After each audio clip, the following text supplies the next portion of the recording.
Hey guys, it's Imouto here. I hope you all have a wonderful day. Couple quick announcements before we start the video. Number one, I am sorry I did not post last Thursday or this Tuesday. My laptop died and my cord broke, so I wasn't able to actually access any of my things I need to make my videos. Number two, go subscribe to What If My 310. He does what ifs. Number three, if I don't really post, I usually post a comment under a discussion of my channel so I can let you guys know. And number four, this is what if Naruto was a Nara part one. Part two of what if Naruto was used Uzumaki techniques will be or Uzumaki clan techniques will be next Tuesday. So yeah, without further ado, let's roll the intro.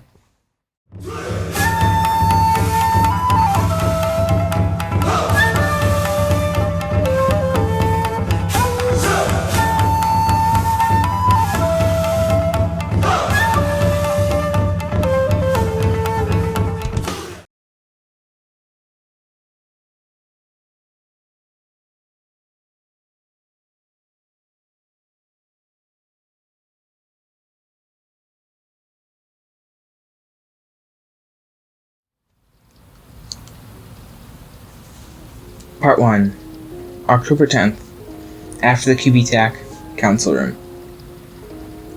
What will we do with the boy? Shikaku asked.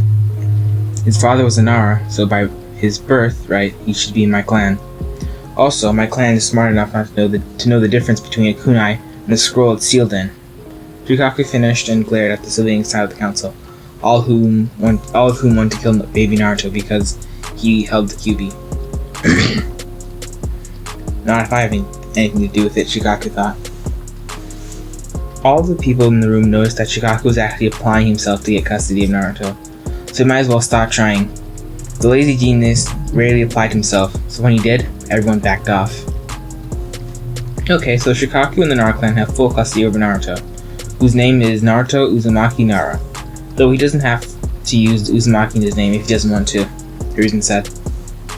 December 27th, 3 years and 2 months later, Hinata's birthday. Naruto was standing on top of a building, looking at a crowd at the Konoha gates. There's a lot of commotion going on in the village.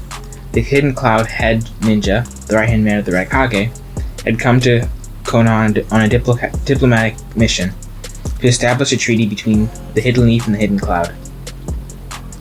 This was good for Naruto because it meant that everyone was paying little to no attention to Naruto. Even though the villagers knew that Naruto was from the Nara clan, he was still hated. Sometimes, Chunin and Jonin would chase and attack Naruto, but most of them never got in trouble. Naruto was curious, so he watched from a roof a safe distance away. As soon as Naruto had seen the guy, he was skeptical. Naruto and his brother Shikamaru were smarter than the average 3-year-olds. They could hold conversations with people 5 or 6 times their age. They had also managed to access their chakra the first time a year ago. Since then, they have worked. Naruto has forced the both of them to work hard to learn the Shadow Paralysis Jutsu. Naruto couldn't actually do it, but Shikamaru could. Naruto then applied himself to learning Fuin Jutsu because he found he had a large aptitude for it, and that coupled with his mind, he could do great things. Naruto and Shikamaru were both incredibly smart, but the opposites of each other. While Shikamaru could plan out missions or plans 20 or even 100 steps ahead, Naruto came up with plans on the spot. They were very effective and usually almost always worked. Another thing Naruto noticed was that none of the Hyuga were there. Even though it was Hinata's 3rd birthday, there should have been at least one Hyuga representative there. That probably means the Hyuga clan doesn't like Kuma, Naruto thought before taking off, using chakra to jump between roofs. Several hours later, 1 in the morning, a man could be seen running out of the Hyuga complex with a bundle over his shoulder. He ran away not making a sound, but he didn't see the cold azure eyes watching him. After about 15 minutes of running, he suddenly froze and turned around. He didn't see anybody, but he turned around back and jumped backwards. There hadn't been anyone there before, he thought. The figure in front of him looked to be about 3 or 4-year-old size and stature, but the person was saying the child, so all he could see was the ice-cold azure blue eyes that looked like the eyes of a predator. The figure stepped out of the shadows and the headman started laughing. The child had scared him. The kid looked about 3 years old, with faint whisker marks on his cheek. The most striking feature was his hair. It was black at the roots and red at the top. All of his hair was drawn back into a ponytail. The hair was black until it got to the hairband, and then, from there on up, it was red. "Hey kid, good trick you pulled there. Why don't you come with me? You look to be pretty strong. This village wasn't strong enough to stop me from taking this Hyuga, which means they don't deserve anything as strong as it." The man never finished his sentence. The boy was suddenly in a kneeling position, his hands clasped together in concentration. The man was able to look down.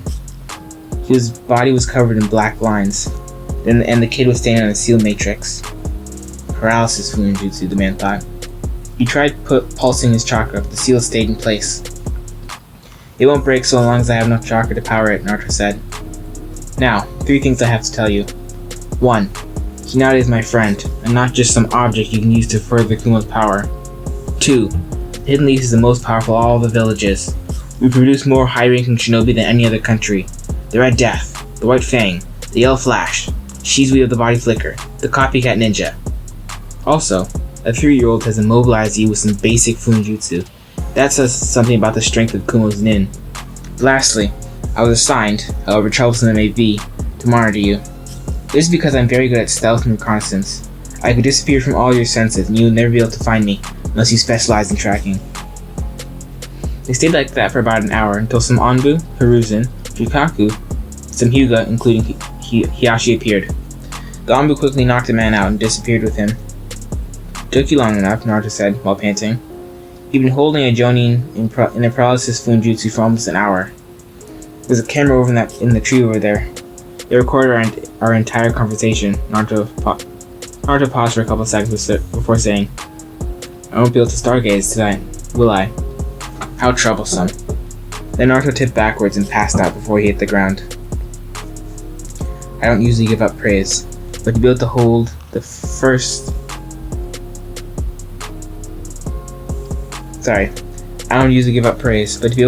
Jonin in place with a Funinjutsu at his age is impressive.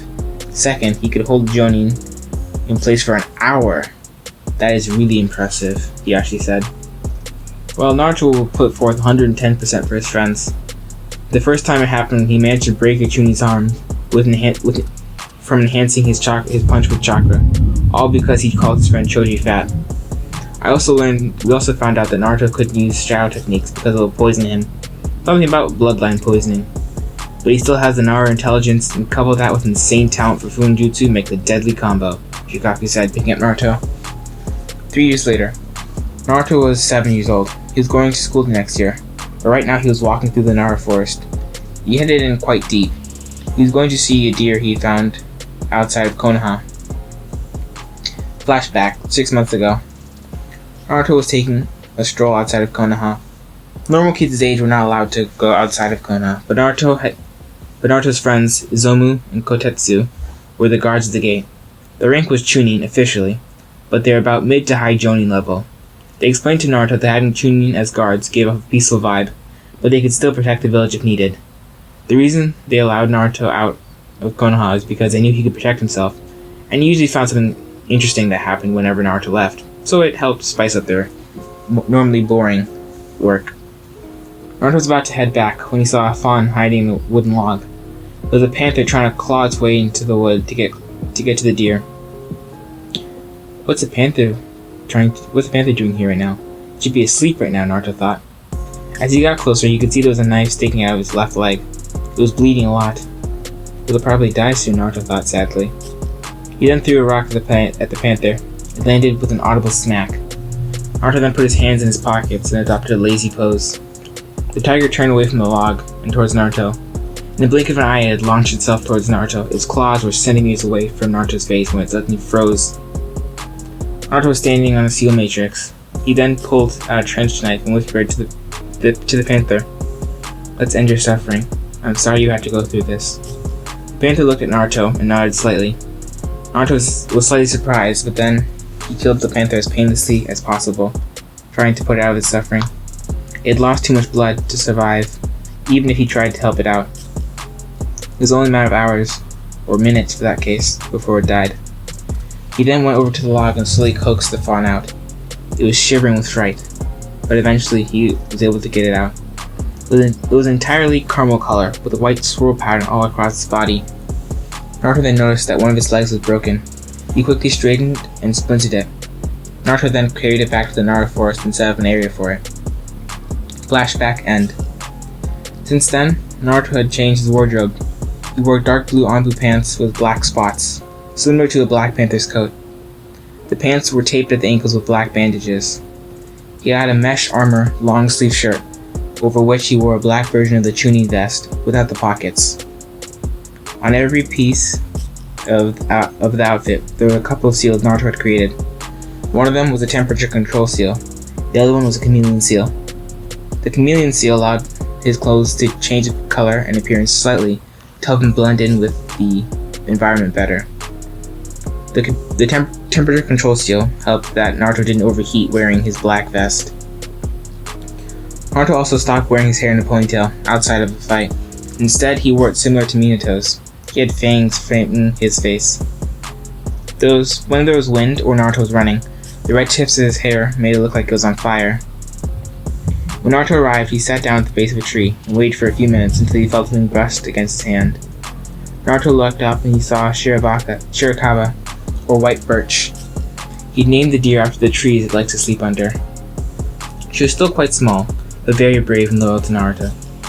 Shirakawa nudged Naruto and then walked away, occasionally turning back to make sure that Naruto was following. They walked a good distance until Shirabaka stamped her hooves against the ground, and they continued to walk again. Naruto immediately realized that they were no longer in the Nara forest anymore. After they got to a clearing, Naruto saw a massive deer, the size of an elephant, or larger. The deer was somewhat sunken into the ground, and its antlers had a lot of plants clinging to it, making it look like a tree. "Hello, Naruto," it said. Its voice was deep, but musical. "I am Sugi, leader of the Deer Clan. My name means cedar. I've heard a lot from Shirakawa about you. Oh, and by the way, she didn't have a name, but she liked the one you gave her. Anyways, she has requested that she become your personal summon. So what do you say?" "I am very honored, Sugi-sama," Naruto said. "When facing something a lot larger than you, it's best to be polite," Naruto thought. "Very well then, Naruto," Sugi said. "I will send you and Shira back to the forest. But before you go, I want to explain a few things. 1. Shira will live in the Nara forest and travel with you where you go, like the Inuzuka clan and their ninken, or ninja hounds. 2nd, the reason Shira doesn't have antlers is because she forms them out of chakra, and she can also use chakra to speed up and increase her kicking power. When you return, there will be a personal contract for Shira. Lastly, Shira has 3 forms, like most deer here. The one you see right now, and a staff form, which is special to Shira, and a tree form. I'll let you find out what each form does, but for now I hope the best of luck for you. Goodbye." Time skip. 1 year. During that 1 year, Naruto had learned a lot about Shira. They had trained until they could maintain Shira's staff form for half an hour. They were then working on her tree form. Naruto had learned that he had a wind and water affinity. The wind affinity worked well with the trench knives, allowing them to cut into a lot of materials. Naruto had learned wind style, great breakthrough, water style, water wall, and water style, water bullet. He also created a couple of jutsus for himself. One of them was wind style 100 cuts, which is performed with one-handed hand seals, and simply acts like 100 knives. It creates 100 shallow cuts on the target, incredibly fast, making it hard to judge.